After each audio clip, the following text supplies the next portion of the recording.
I'm Coach Miller, and welcome to All Marine Fighter, our Boxing News edition.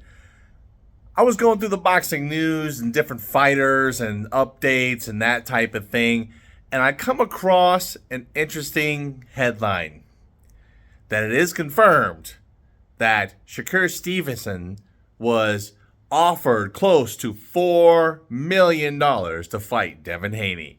Now you have to think for a moment. Is that potentially true? Yes. Yes, it is. Now, first thing is first. I gotta say that I like Shakur, okay? I think he's a great fighter. He's got tremendous talent. I believe, he won a silver medal? I think it was a silver medal in the Olympics. I could be wrong. Don't hold me to that. I've been watching a lot of Olympic boxing lately. I get messed up with the medals. But Shakur is a great fighter. He is. He really is. But he doesn't have any belts. And he wants to challenge Devin Haney for Undisputed. Now, don't get me wrong. He had 2 belts at one time in a lower weight class, and then he just didn't want to make the weight anymore. Supposedly, there was some drama around that. But he gets a chance to fight for Undisputed. And Devin Haney goes, after some back and forth, ends up giving him, he says, okay, we'll do 80-20. Or I think the max percentage he was going to get was 25%. 25%, which still equates to literally upwards of $3 to $4 million. Now, Devin Haney wasn't playing when he said that that's more than he has even earned in all of his paychecks. Now, you can argue and say, well, why is Devin Haney, able to take all the money and not be able to split it more fairly? Why is a good fighter like Shakur be able to get lower paychecks? Because you know what? That's just how it works. He wants to fight the champ. The champ dictates the terms. You're not like Canelo where you can make champions come out like on the B side, like what he did with the Dimitri Bivol, and then Bivol beat the brakes off him, right?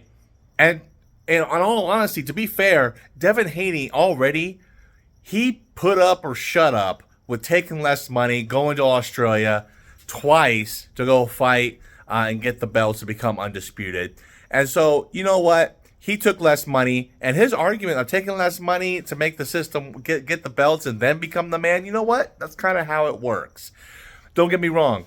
Shakur is a great fighter, but he has not earned the right to dictate anything yet.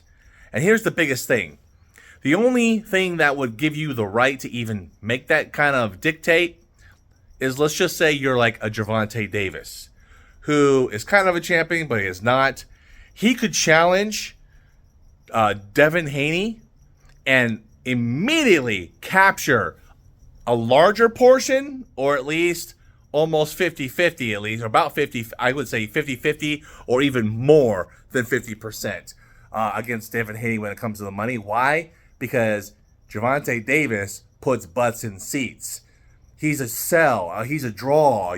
People want to come see him fight. That's kind of how the money works. Shakur is one of those fighters. He's got so much talent, but he forgets there's levels to this game. If you want to make money, yes, you got to be a supreme athlete, but you got to be an entertainer, brother. You've got to be an entertainer. You've got to put butts in seats. You've got to provide the drama. You got to get people to want to watch you fight. That's how the game works. Shakur Stevenson was offered 3 times. And we find out quite a bit more from an interview that was on Ahi TV. Be sure to subscribe to them. They do some great interviews with different boxers and stuff. For those of us who don't have access to those kind of boxers and things like that. But Devin Haney's dad demonstrated, hey, we gave him 3 offers and a good chunk of change. He said upwards of $4 million, a big cut. And he said that was pretty generous considering the history that he looked up of how fight deals were made for something like this. He said they were actually pretty generous. And Shakur didn't want that. He wants 50-50. 50-50. Like, what have you earned to command 50-50? You know what I'm saying? Against the undisputed champion. Who do you think you are? There's only one person in the entirety of that group of weights right there that could even command 50-50, and that's Gervonta Davis. And even then, I guarantee that Gervonta Davis is actually taking the larger percentage, even though Devin Haney's undisputed. Why? Because he's the draw. So 50-50, ludicrous, just absolutely insane. It also demonstrates that it looks like Shakur doesn't actually want to fight. He's been running his mouth on Twitter and other places, but he's not making any fights. And he better do something. There's a lot. He's gonna have a lot of good fights pass him by. He's gonna miss the opportunity to build his own name. And to tell you the truth, I actually would kind of look forward to a matchup between Haney and Shakur. And I think the reason why is because that would be an interesting fight. It would be an extremely interesting fight because you don't always get to see two extremely slick boxers come at each other. It's always usually the pairing up of, like, you know, the brawler, you know, Mexican style fighter against the boxer. Those tend to be the perfect matchups for either or. But two real slick fighters. Shakur hits hard. Devin Haney's been working on his strength, that type of thing. So that would be an amazing boxing lesson. I mean, some people don't like that kind of thing. They like just the knockouts or whatever. But I am a lover of boxing, the pure sport of boxing. I think that would be an amazing matchup. So it's unfortunate that I don't think that fight's going to happen anytime soon. And Devin Haney's rule at 135 is going to come to an end very soon because he's just not going to be able to make the weight. Watching his last fight and how drained he was at 135, like his face was all super drained, his body. I remember seeing him walk in.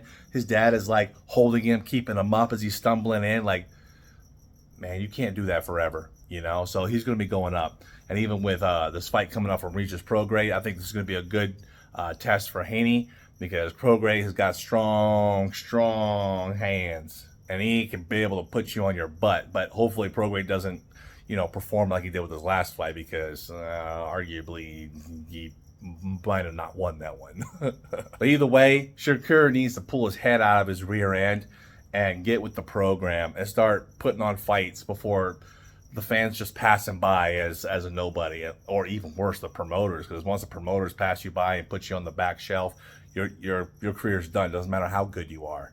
I don't know. We'll see what happens. Like these videos, go and click that like button. Of course, if you're not subscribed, go ahead and click that subscribe button right now. Do it. Until next time, stay motivated.